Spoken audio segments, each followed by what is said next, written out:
Yeah. Well, good morning. We're glad you've joined us. Hopefully you've met someone next to you. Let me speak just very quickly about what's about to happen to you. So in a few seconds, we're going to do some introductions and we're going to have a general conversation on the panel, but then we're going to open the questions up to you. So be sure to be thinking about your questions that we'll take at the end, not in the middle. Our job is to speak. Your job is to listen for a while. You may finish your job before we finish ours. If so, just kind of sit tight. Everything will be okay. And we will only have 50 minutes to take a fairly heady topic. Now, a lot of people are speaking about AI, and they're trying to figure out how to move from curiosity to implementation. And so this session is really meant to be a very practical exploration about where a few of your colleague institutions are and how it is that they've gotten to the point that they've gotten to in their journey, in their AI journey. My name's Doug Smith. I'm the acting CEO of Data Friendly Space. We're a global NGO, and we're based out of the United States. Now, to my left is Mala Ram, and it is Alvaro and Eric. And I'm going to ask them, maybe Eric will start with you. If you'll just do an introduction, but rather than a traditional introduction, what I'd like for you to do is to describe where your organizations are in your AI journey, not where you want to be, but where do you find yourselves today? Eric. Thanks, Doug. My name is Eric Ngwiri. I am a director with CRS, responsible for global data analytics, and also a co-lead for an initiative we call Analytics for Impact, which will become relevant in a little bit. Where we are in our journey, I think it's a mixed approach. We have one facet of organization that's actively using Copilot and Copilot adjacent products in the sort of what I call operational tasking, working within the confines of the guardrails of Copilot. And then we have what we call cautious implementation. So A4I is an initiative that's privately funded that looks at advancing data analytics within the agency, particularly on the programmatic side. And there we've been taking up very specific use cases and building out a sort of generative AI and other AI and machine learning technologies to apply them in that context, to try and learn from them, to build some use cases around them, and then to be able to scale it up. So I'll stop there. That's great.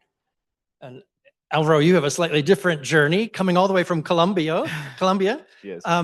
So you're with Data Friendly Space. I think I've heard of them. Tell us, where are you guys at this stage on the journey? Thank you. I'm Alvaro Jose. I'm the head of product solutions at Data Friendly Space. And I'm a software engineer. So basically, I have some experience in what the AI journey is, right? And Data Friendly Space, we are right now in the implementation phase, right? But we are also scaling. We are in looking forward to get sustainability of how AI is implemented, right? And of course, we continue exploring and experimenting with new technologies. Mala, all the way from Ireland. Hey, everyone. So I'm Mala. I work for Goal Global as the Digital Technology Program Specialist, program-facing, given the name of my job title, but because of AI, kind of shifting on the operational side of things a little bit too much for my liking these days, but happy to help the organization out where I can. So Goal Global, we're kind of relatively smallish compared to CRS, humanitarian organization. And in terms of our AI journey, I'd say the things that are important to note, we're a relatively small workforce, but we have big ideas. We're taking baby steps, but they're steady, deliberate baby steps, just because we're bound by funding opportunities. But one thing, again, in comparison to Eric, we're in that stage of Copilot avoidance because it's really not doing what we want. So using other AI platforms, AI models that we can outside of the Microsoft environment has gotten us further quicker. And so you guys have both brought up Copilot. Are you feeling some pressure to use that? Where's that pressure coming from? IT, because it's within, we're Microsoft heavy. Yeah. We use Power BI and whatever else. So it's easier for them to manage. It keeps things safe and secure. They only have that one as your directory they have to look after. But it's IT for us.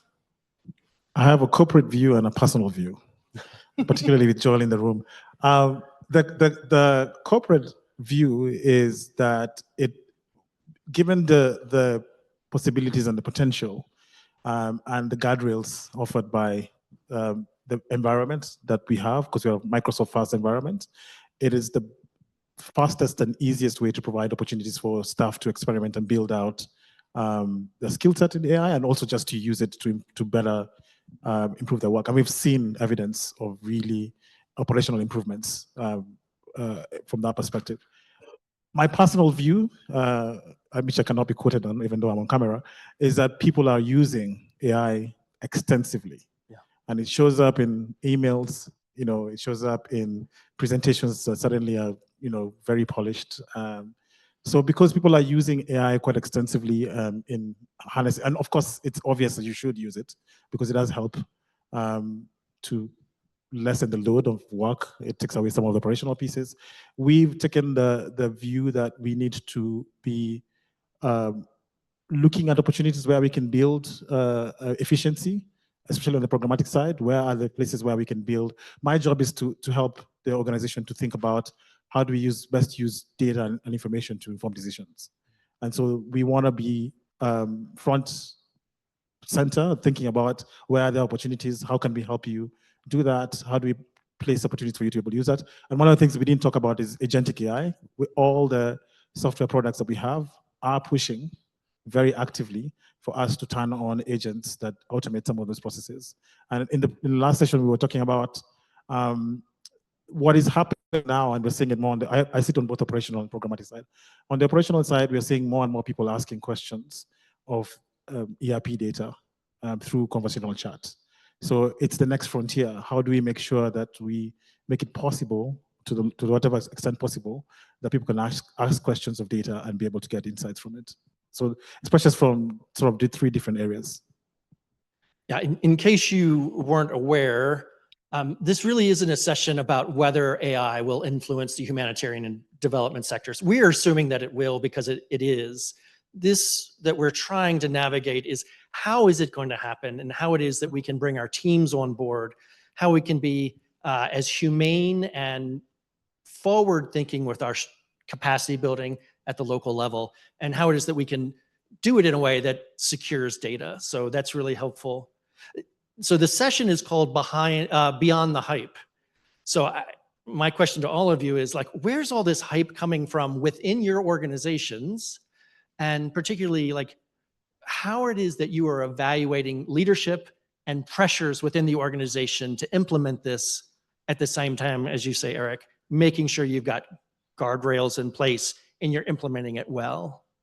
Who'd like to be the first to take that up about, like, where the hype's coming from? Okay. I'm really lucky. It's everywhere at Goal. We've caught the bug. Everyone from HQ SMT right to our field workers in the most remote parts of the world, even if they don't have internet access and can't use it every day, they're still interested in getting it. So everyone except, and I feel like I might be bagging out IT people right now, but it's our IT department that are kind of doing their job, making us think. Granted, we're not going into the conversations of what responsible AI looks like right now, but thinking that that's a given, they're still the ones where the buck stops with, right? When it comes to risk and accountability. So they have so much to do in their day-to-day, working with GDPR compliance and managing a whole load of general day-to-day operational IT, to have then this other thing come on board, which requires learning, not completely new skill set, but a lot of learning for a lot of people to get up to speed. And if they are the ones that have that badge of responsibility, they are, the ones that are the most cautious, because I think it's still an unknown to some people, and the unknown scares people. Eric, how are you guys I mean, who is it that's really pushing this agenda? Where's the hype coming from in CRS? So CRS has a different outlook. I think I'm going to say carefully, there's cautious optimism from our leadership team on AI. So we're not like full force going into it. I think for us, it's actually IT that's kind of really extolling the virtues of some of the operational values that AI can offer. So that's one place. Of course, like we've said, a lot of our people are using AI maybe for rudimentary purposes for the most part. But we also have donor pressure to some extent. Some of our donors are asking us, like I said, we have a private donor that's kind of funding some of this work, is asking, what are you doing, not just in AI, advanced analytics, advanced data science, machine learning, and obviously AI. What are you guys doing? How are you taking advantage of the vast amount of data that you have available to you that's open, and using that to inform that decision? And I will also say, a lot of our technical advisors, some of them are in the room, have also been very curious to see where we can create synergies and create value from that process. I wouldn't say it's pressure. I think it's kind of a curiosity that helps us to kind of really dive deep, but also be really careful about how we are thinking about it. And I also want to separate the idea of AI as a sort of be all end all and AI for specific purposes. So if I'm using AI for summarizing a Word document or building up a PowerPoint, and that's very different from an agentic AI that's pulling up a dashboard on our finances or trying to ask questions about where our supply chain efficiencies are. Or it's also very different from looking at how do we improve, how do we build water smart agriculture projects in Guatemala. So we are looking at it from very different viewpoints and applying it in use case approaches. And that's why the FOI exists, is because then we can take that use case and dive deeper. One of the things I'll talk about is AI exposes, I talked about this conversational AI, it exposes weaknesses in data. And one of my jobs is to build governance. And what we actually have is people scared to expose that, using AI to expose that. And I can talk about that all day, but the pressure comes from internal and external, but we are being very careful about how we handle that pressure, if that makes sense. So a lot of people are trying to stay under the radar. Okay, this is helpful. This is helpful. All right, Alvaro, now I know that you guys are building for like IFRC and UNDP, UN agencies, Give Directly, others. So from your vantage point, you're seeing kind of the conversations happening. What do you have based on like your 30,000 foot view? What are you seeing? Basically, pretty much complementing what Eric was saying, is that the hype is around generative AI. It's the LLMs, how they help us being more efficient, right? It's pretty much what people are looking at this moment.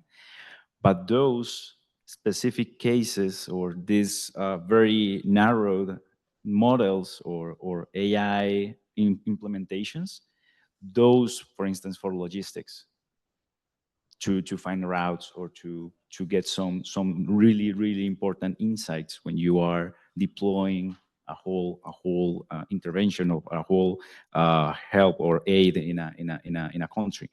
So these are the use cases that could come after a really important development, and not necessarily coming out of generative AI to write text that makes sense, right? So yeah, it's pretty much that. Let's stick with CRS for just a second. Eric, walk us through the decision that you and CRS have taken to really explore the edges of AI use. And what is it that people with us today should be asking themselves when they're in a very similar situation? I'm going to give kind of an obvious answer, but it's not so obvious. I think our decision to explore AI came from real problems. So I'll really talk about the humanitarian space first. In a nutshell, one of the challenges, we are a significant humanitarian organization. We respond in multiple areas around the world. And what we did was we started having a conversation with our humanitarian response leaders about where are your biggest challenges and bottlenecks. And so a conversation that started with, it's actually really difficult to collate information from multiple sources in a credible and seamless way from trusted sources, but also from actually the real ask was, one of the things about humanitarian situations is that the situation evolves very quickly.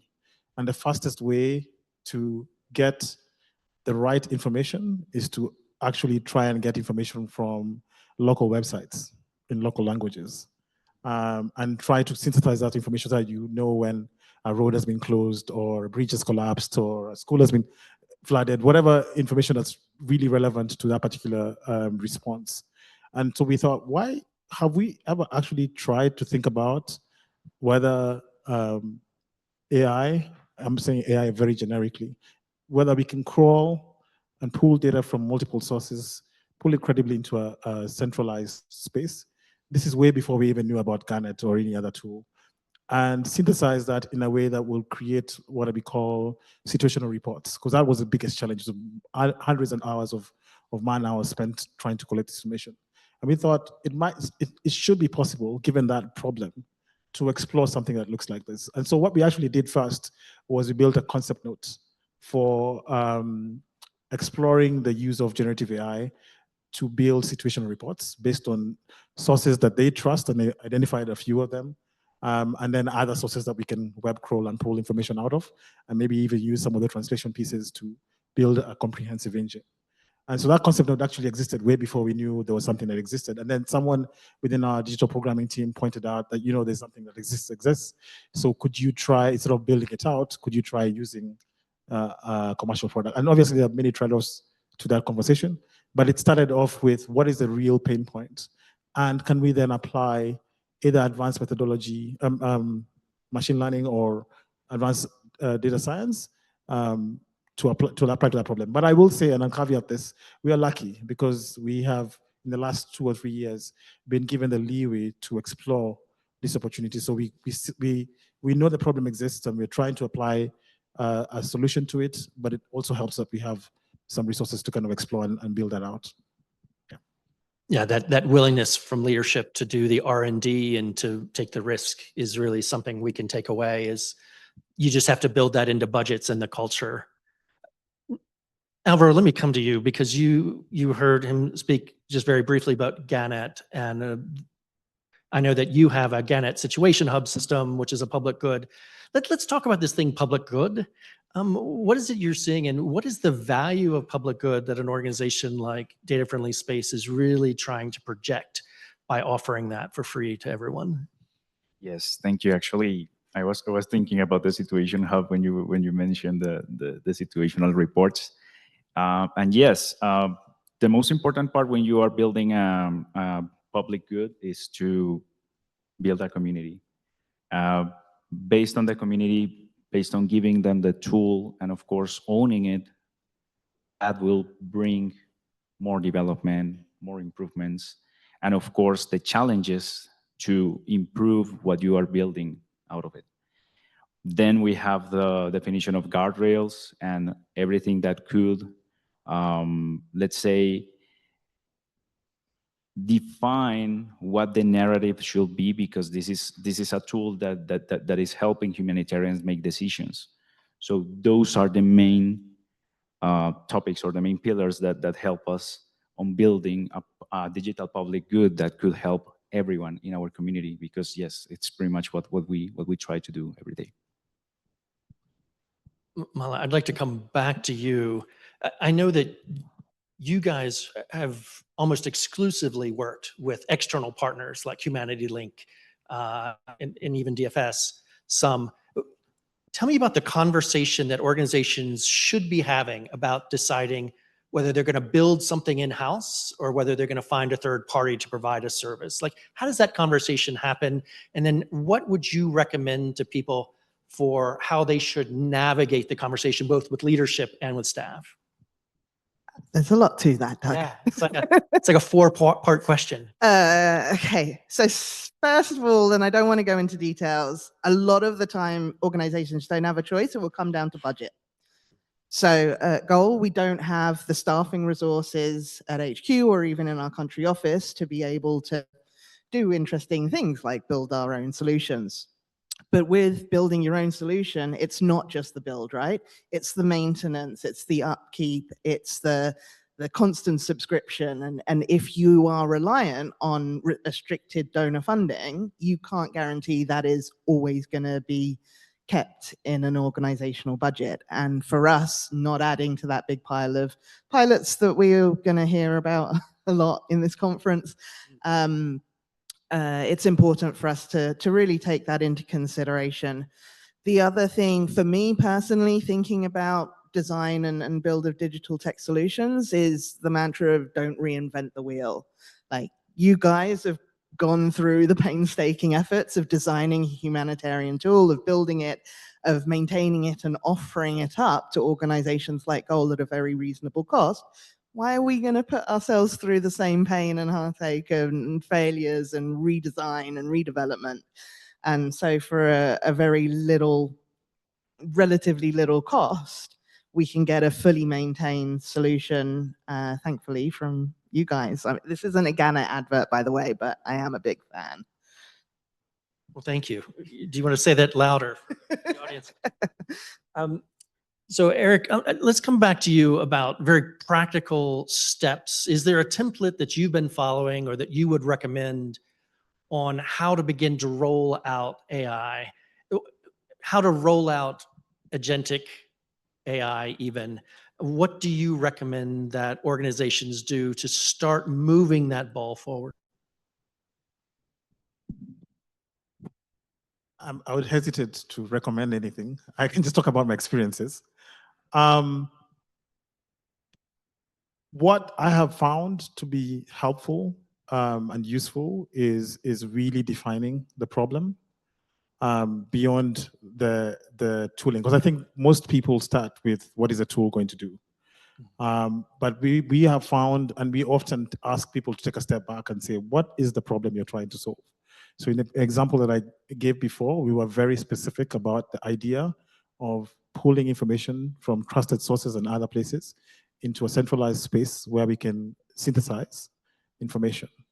And so we were very, very clear about the guardrails that we'll build around that exploration.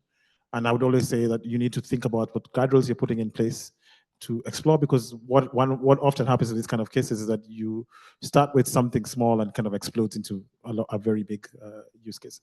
Then the other thing that I would recommend or think about is we often build out what I called, I don't know what to call, a technical feasibility document. Now, I'm being very technical, but the idea behind a feasibility document is really outlining what the problem set is, what the solution is likely to be, what technically that would look like in terms of even resources from both money and time, exploring alternative solutions, and building out a feasibility document that goes through a sort of few iterations.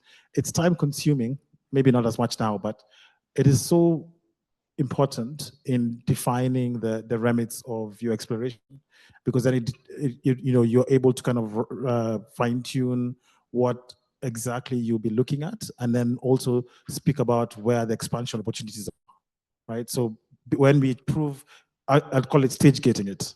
When we prove stage gate A, then we can move to stage gate B, and then and so on and so forth. So in this case, we really confined it to, we want to be able to explore information from trusted sources, take it back to our humanitarian response team in an active humanitarian response. Is that information helpful? Does it actually help you solve decisions? Does it help? Does it reduce your man hours? What are the key indicators that help you understand what it has done? And then stage gate B would be, okay, can we expand that to additional data sources or whatever? And that has helped us to kind of really painstakingly take steps in understanding what else we need to put in place. The other thing that's very important broadly is we have taken some time to think about some of the guiding principles. So in all the work that we do, for example, no work can be considered complete or produced if it doesn't have a human review element, right? No, absolutely no work can be considered complete if there's no human review element. We've also talked about things like being able to articulate where you have AI assistants and where you don't have AI assistants, or where you have human review first with AI assistants and AI assistants first with human review. A lot of that work has gone into building out some of the principles that we work with regarding AI. So that underpins a lot of the conversation when you're exploring a different definitive use case.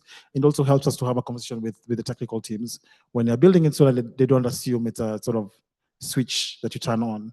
There's a very specific set of things that you build on. The last thing I'll talk about, because it's really, really important, is I've spent a lot of time, especially over the last 4 or 5 years, talking about data governance.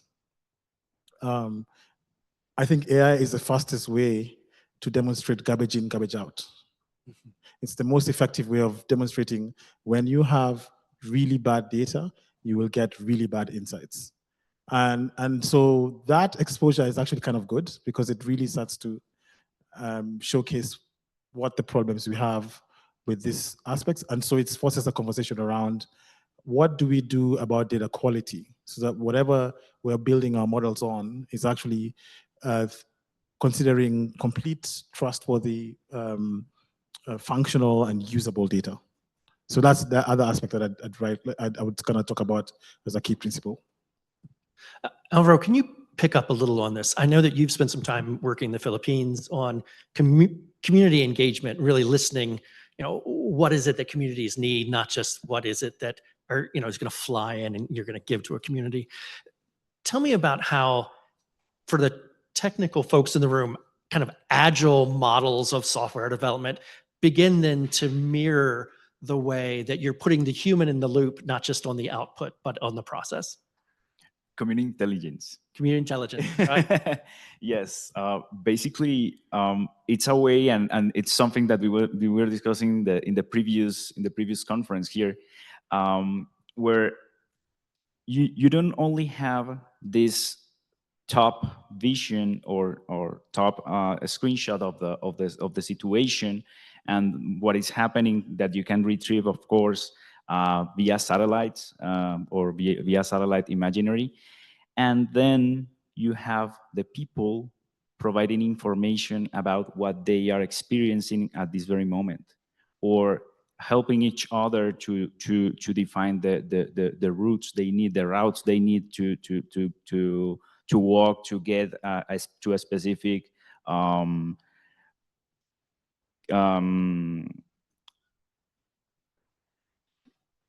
compound or place to help themselves. So those are the kind of things that you can complement, not only as human in the loop to make decisions, but also human in the loop to ingest or to provide information to the system. It doesn't have to be AI. It could be just text, or just don't go there, or there is a flood, or there is a broken bridge, and that's something probably the satellite cannot tell you. So those are pretty important insights you can get. Mala, I know that Go Global is working with Humanity Link and DevMetrics and others. Just so folks really calibrate what the expectation is, how much should organizations be prepared to invest? And what we hear from Eric is there's a lot of process that goes on in the background. It's not just like magic. I mean, how much of your time is being spent, and what would you recommend as a guideline for spending both on the process, but also like, this is going to cost money before you even get to the first input? Yeah, I think an organization has to invest in staffing, in not just the technology, but in the capacity in-house to be able to do this stuff. I mean, we were lucky at Goal just before the AI hype really hit, that we had already made the decision to focus a bit more on digital tech within our programs. So I had spent a lot of unglamorous hours with the IT team adapting the standard SOPs and processes that they have in place for operational IT to then swap so it's feasible, it's responsible when it comes to working directly with the communities and with the governments that we partner with.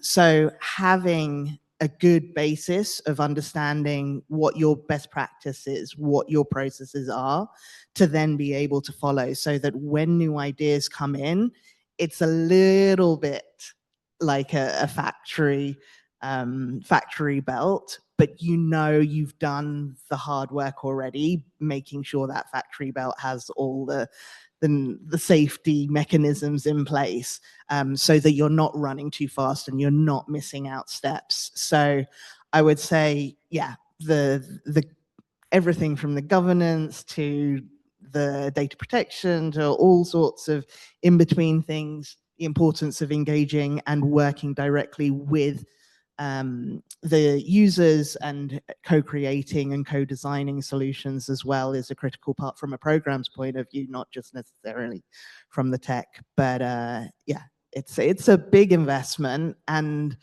it's hard if it's a small workforce or there's a few of you. But if you have the backing of your managers, the higher up, it means that there are avenues open in the organization. But it's also up to you to make sure that you're talking about these technologies properly inside, that you're explaining what the impact could be, what the value worth is, rather than just presenting it as a big new shiny tool that people should get on board with. Like, there has to be a reason.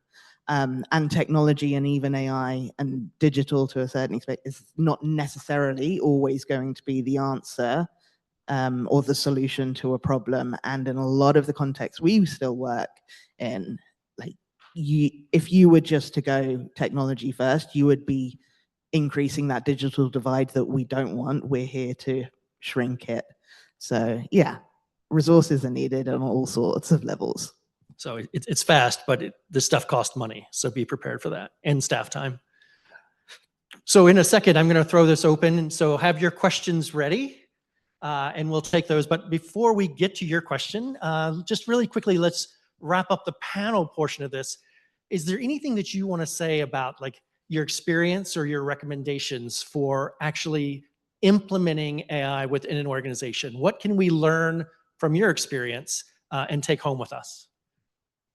I'll continue because it relates to my point just now.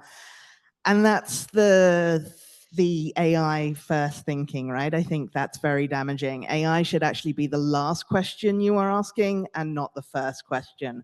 So really understand the problem, not just the symptoms and the root causes, and do your best and work through a design process that enables you to find a solution that's really going to work, whether or not that includes AI or even some kind of digital tech. So start with problems, start with people. I've talked about the lack of resources in Goal. Start with the people and the problems, and then end with the solutions and the tech. I totally agreed with Mala on that. Basically, it is important to tackle first the need or the problem you're facing, and then jump into a product discovery phase. So for us, product discovery is always, let's say, like a long task, because you have to explore a lot the possibilities, but based on what is the main problem, or which are the problems. You took all those problems, you prioritize them, you explore solutions. They are not necessarily AI. They could be wrong data, because that's pretty much the usual case. Data more than AI, because if you have a good data, then you can do a lot of things for AI or for reporting, of course. So the trifecta for technology implementation is people, process, and technology. We haven't talked quite a lot about the people. And for me, no matter how fancy, one of the things that we've learned very quickly is the need to build data culture. Interpreting results from an AI model or a machine learning model or an information system often requires some level of literacy, AI literacy or data literacy. And so we've really taken a step back and said, how do we first understand where our people are? So we built a data literacy assessment, that's open to everyone to kind of just know where you are. And we built fairly rudimentary data learning paths for like 3 categories. And then we've also built a data learning hub that allows people to kind of get resources where they need to. And the reason for all of this is that we are anticipating, and like I said, I believe that people use AI generally. So one anecdote I wanted to give an example of is in the use case that I talked about earlier, which I'll stick to. Of all the people that were using that platform, the biggest feedback was, I need to learn how to do better prompts. I need to learn how to design better prompts. It would be helpful if we had a training session on how to design better prompts so that I can get the information that I need. So that always underpins the fundamental aspect is we need to teach is a wrong word. We need to build capacity for using these technologies, but also to interpret them. I have a last anecdote. We were doing a project, one of the use cases I talked about, and we built a very fancy machine learning model to interpret data results from data that was publicly available.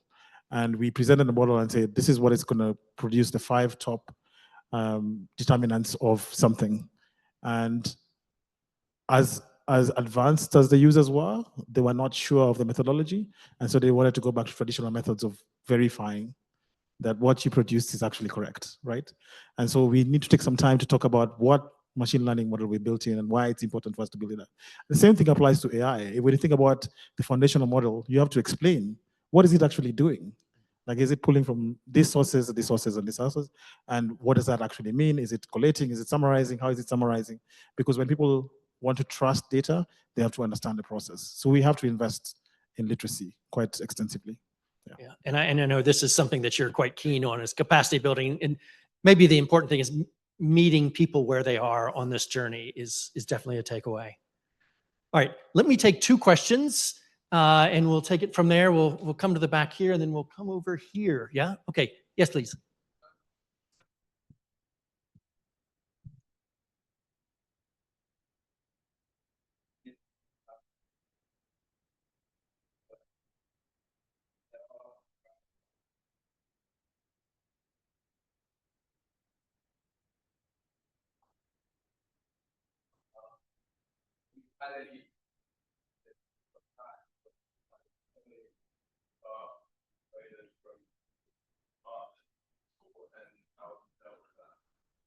Okay, so how do you deal with pushback? Do we get pushback, and how are you navigating that? Yeah, especially if you're kind of an AI maximalist.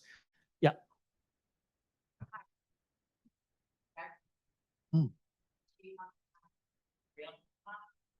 Mostly that sounded like technical guardrails, and Eric was just starting to talk about people. I'd love to know, in the high pressure, time sensitive decision making that we know is humanitarian work, what kinds of checks and balances do you have with your teams, and do you plan to continue to implement as you move towards more Gen AI and agentic AI to kind of stop the creep towards what I would call like lazy thinking?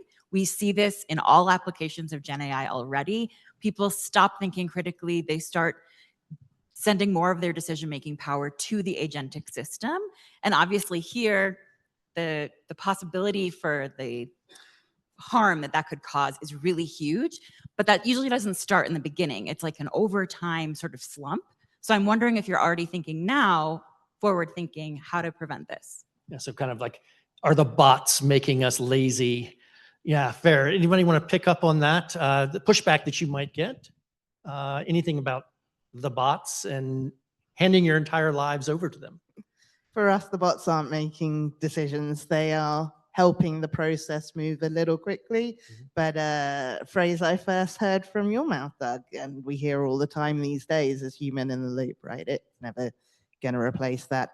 But speaking more generally, I mean, there is the worry that AI has additional risks and additional concerns. But if you think along the data processes for the last, I don't know, 100 years potentially, there's always been this risk. There's always been a need. Eric talked about garbage in, garbage out. You're always going to have that problem, and all the kind of safeguarding and guardrails and protection measures and whatever else you want to label it as, they're still going to be necessary regardless of whether it's just AI or it's a database or it's any kind of technology. And the concern is it's always a continual worry because humanitarians don't have the resources to be able to manage that consistently and properly. I have one example, the first ever community engagement AI-enabled platform we released. The staff in the country offices were overwhelmed by actually how much we were asking them to do in terms of reviewing Gen AI conversations through chatbots, cleaning data and things like that that they have to do on a day-to-day basis anyway. They're just like, can't AI do it? It's like, no, you still have to do it yourself. It's not going to solve, it's not going to take over your work. It's just enabling you to do it a little bit better. But yeah, it's always going to be up in conversation, safeguarding and guardrails. Yeah, fair. Alvaro. Definitely, guardrails from a technical perspective is something you must define as part of your AI model or AI flavor you are building, right? But this is not only a technical thing. It's not only the way you want to shape the AI to reply to you. It's the methodology you are using. So in this methodology, you have the human in the loop. You have the guardrails for your team as well, and the data governance that is behind it. So getting all this shaped together in a single methodology or in multiple methodologies, depending on the use case you are tackling, has the way to build the correct guardrails. Not only guardrails for AI, but also guardrails for yourself. I think it's also important to have that kind of definition, because decisions must be on people, and we shouldn't give decisions or allow decisions for the machine, to the machine. Yep. Let me That get, doesn't mean go the ahead. decision making is going to be good, right? It's still Right. either good or bad, and it's you do what's best or what you think is best in the situation, whether that is advice from an AI, whether that's advice from a colleague.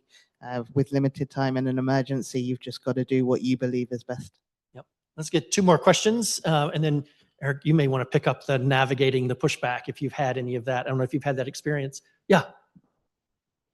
Thank you very much, and thank you to all the panelists for the great insights. So my question is specifically on the accountability aspects. So while integrated AI into crisis response, how do we ensure that we hold ourselves accountable towards the beneficiary data? I'm thinking, for example, the use cases requiring collecting data from the beneficiaries and making analysis out of that. How do we ensure that they're aware of their rights and they know the purpose that all the data that you collected will serve? And how do we, as an organization, how do we hold ourselves accountable and we make sure that we go back to the community with all the analysis that we made out of the data that we collect from them, and it doesn't look like we just reach out to them when we need data.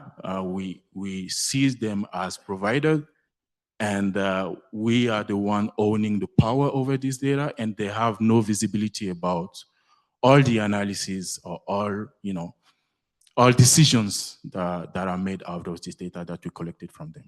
That's the question. Yeah, we'll take the second question. We only have about 6 minutes left based on my timer. And so we'll take one more question and then we'll let you guys pick this up. Yeah. Good afternoon, and thank you for the opportunity. So my question is, how can we streamline the adoption and integration of AI, especially beyond generative AI, while factoring in budgetary constraints and slow adoption rates? And are there specific low-cost scalable architectures that can be considered? Okay, super practical there around architectures, particularly affordable architectures. And then how do you keep it humane? How do we keep the human in this? Anybody want to pick that up? It's pretty much shaping the methodologies. It's pretty much having, of course, the human establishing each one of these steps, right? And making or giving better the enough feedback mechanisms to retrieve enough from these users and from what they have been doing with all these tools. So I think it's pretty much the easiest way to call it. Yes. Eric, do you want to jump in on these? So kind of a number of questions. I'm not sure which one to start with first. Are we getting pushback? Yeah, I mean, I think it's an honest conversation that we need to have around the environmental concerns, and I think it continues to be a conversation that's evolving. I think that the productivity gains and I think we had a conversation before about how much time is saved from a workday and things like that. Counterbalance, it's a kind of an evolving conversation is what I'm going to say. But it's not as much as you would expect. I think is the answer that I'll give politically. But there are counterbalances to that conversation that continue to evolve, especially around productivity gains and also things like carbon credits and other aspects. And I think our vendors, and Joel is over there, is way more equipped to talk about this than I am. So if you have time, you can speak about that. But I think that what we have found is generally the benefits seem to be overwhelmingly positive, to the point where it's not as much of a significant conversation as it probably should be. It's not the right answer, but it's the answer that I have. The other aspect, I think I spoke about this a little bit. Technology is a tool. People use technology. And so when we talk about guardrails around using technology, we have to educate people on the dangers of putting, I think I'm going to combine the questions, putting beneficiary data in AI models. So we have built-in principles, we are building guidelines for why you shouldn't do that, why it's important not to do that. We also have physical, technical guardrails allowing data not being exposed to OpenAI models and things like that. Not OpenAI, just AI models generally. And sort of ring-fencing that within Copilot, which is why we use Copilot. But the underlying thing here is we have to invest in literacy. We have to invest in teaching people the dangers of some of these practices, the dangers of producing insights that are not verified by human beings, which is why we're encouraging people to say when they have been assisted by AI when they're producing a piece of work. But far more than ever before, we are asking people not to sign off on any decisions that are generated by AI without human input. So we're building in those sort of steps in making sure that someone reviews, more than one person reviews the methodology or the approach that was taken and the insights that are delivered, and fact checks the numbers, for example, and make sure that we are using trusted sources, that there's no hallucination, and so on and so forth.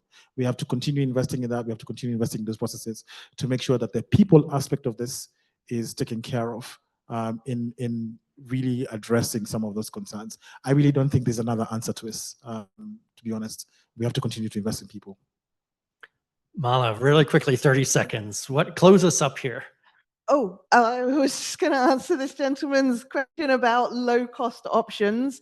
I would urge you not to frame it like that. As I said before, pick a problem, look out, really go through a design, what solution is going to solve that problem, and then go out and do your research, look for options, and get tech providers to come back, potentially go out to tender with your idea, get them to do the hard work and come to you with what they think a good solution would cost, what it entails.